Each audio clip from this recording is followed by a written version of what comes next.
Jim Geraghty joins me. Jim, I hate Xfinity and Comcast with the passion that I usually reserve for the Steelers. What do you think?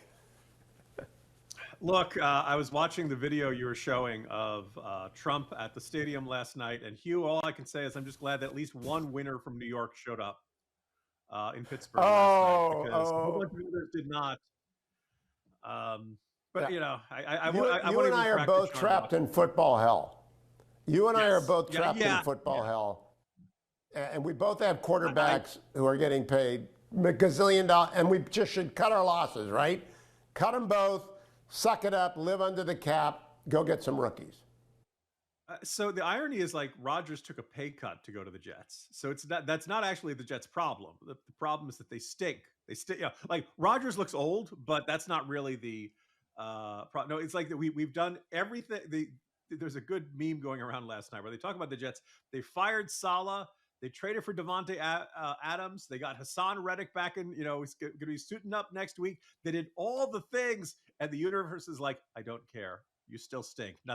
No changes you make are going to make a darn bit of difference. But The yeah, worst thing for a Browns fan, I woke up this morning to look over at Cleveland.com, and all of the great Browns players, from Myles Garrett down, are yelling at the fans for booing Watson. Now, it's bad to boo someone who's injured, but he's a bad quarterback. And I've seen Brian Sipe come in for Mike Phipps, who got booed off the field. I saw Mike Phipps come onto the field after Bill Nelson was booed off. That's what fans do when you're a loser. yeah. Look, And gargantuan contracts lead to gargantuan expectations. And I remember, I think there was some controversy in the NBA, and some young player talked about how traumatizing it was to be booed, and how how much it hurt when the fans turned on you. And on the one hand, I feel really bad for guys. Like, that is really difficult. You get criticized for what you do. I get criticized for what I do. It's part. But the thing is that in the NBA or the NFL, like, what league minimum is close to 1 million now. yeah, Right? I mean, like, yeah. you get a pretty sweet life, and that's part of the Terry deal. Is that if you Pluto, don't who is play the well, senior writer for Cleveland.com, always says, never feel bad for a multimillionaire who's playing a game. Jim, let's get to politics. The IBD tip poll, which is the best poll over the last two cycles, has on a national basis Donald Trump 2 points ahead of Kamala Harris. On a national basis, not swing state, just national. What do you think? I am afraid of irrational exuberance here on the part of Republicans. I think you have good reason right now for rational exuberance. And that rational exuberance is that right now it feels like Trump is favored. We felt like the Democrats panicked. Like, 2 weeks, about a week and a half ago, I talked about how the Democrats' anxiety attack was starting, and it was starting to turn into panic. And then, like, it just accelerated in the last couple, like last week and a half. I think what I'm trying to sort out now is how much of this is he's genuine. Like, first of all, the tip poll looks great. The other national polls, you really have a hard time finding Harris ahead by more than like 2 points. And 2 points is probably not going to do it. And if it's less than 2 points, she's going to have a really tough time reaching 270 electoral votes. All Yeah. those swing states all look like they're still within the margin of error. So I don't think you can say, oh, like, maybe Trump. I think Trump generally has a better advantage in the Sun Belt states. I think she still has an advantage in that blue wall states. But boy, I wouldn't want to bet a lot of money on that. So you put all this You, you together, know, and you just I was feel on like he's set at got no NBC in worse. 2016, and I just remember the shock, the absolute Mhm. despair of 99 out of 100 people. I might have been the only person in the building who voted for Trump in 2016, and they just were in disbelief. I don't want to ever do that again, because I thought Romney was going to win in 2012. I felt real good about that. The American people decide, and sometimes they decide late, Jim Geraghty. Yeah, and I have a tough time believing this is that circumstance. You've seen the comedians joking, what else do you need to see? And look, Trump. Everybody knows how they feel about Trump right now. There was a window for Harris to go out there and say, "Hey, I know you haven't been pleased with Joe Biden. I'm going to be different. Here's how I'm going to be different." And she really never quite answered that question. Now, in the last couple of weeks, I've heard this interesting argument that part of the deal to get Biden out was that Harris could not criticize her, which would explain, or could not criticize him, and that if she did, Biden would turn on her and start, airing all the dirty laundry. And it does feel like we've seen some shots across the bow from Biden, emphasizing how great it's been to work with DeSantis and all that stuff.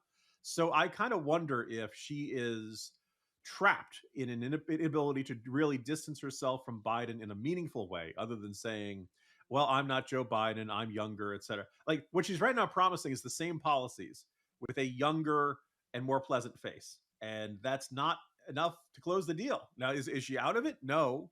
But I think the panic you talked about on election night 2016 feels like we're getting it now. I think a lot of Democrats thought she would have put it away by now, and that we'd start seeing leads of 4 points, 5 points, 6 points in these swing states. Like she's running 3 times as many ads. She's got 3 times as many campaign offices, 3 times as much, volunteers and door, like on paper, she should be way ahead, and she's not. And as I said at a conference in Wisconsin last week, that old joke about how it's this huge advertising campaign to sell dog food, and the customer buys the other brand, and the guy in charge of the ad campaign is just befuddled, and he says to the customer, look, we changed the packaging, we have these great commercials, we have this great display here in the supermarket, why are you buying this other brand? And the guy points to his dog and says, because he won't eat it.